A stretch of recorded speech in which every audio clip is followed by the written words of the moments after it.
Olamaz. Benim kardeşim bu adam yüzünden öldü. Bu adam karısından boşanmaz. Sen Pembe Hanım'ı tanımıyorsun. Kızılcık Şerbeti dizimiz yine yüksek reytingleri elde etmeye devam ediyor. Her bölümü final tadında olan dizimiz 4. sezon onayını almayı başardı ve dizi sevenleri sevindirdi. 4. sezonda Unallar ailesi serveti kaybedecek gibi gözüküyor.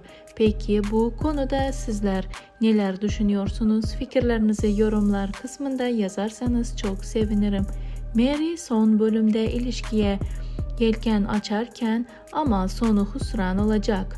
Özkan yalancı ve dolandırıcı ve onun her şeyi bir yalandır. Mary'ye yaklaşmalarının sebebi onun arsaları olduğudur. Daha yaklaştıktan sonra Mary'ye her şeyini alır ve kaybolur kendisi.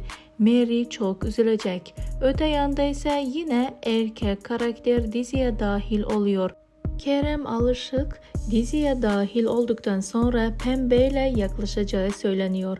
Bence Pembe böyle bir şey yapmayacak. Çocukları ailesi için ömrünü adayan Pembe'den böyle bir şey beklemiyorum.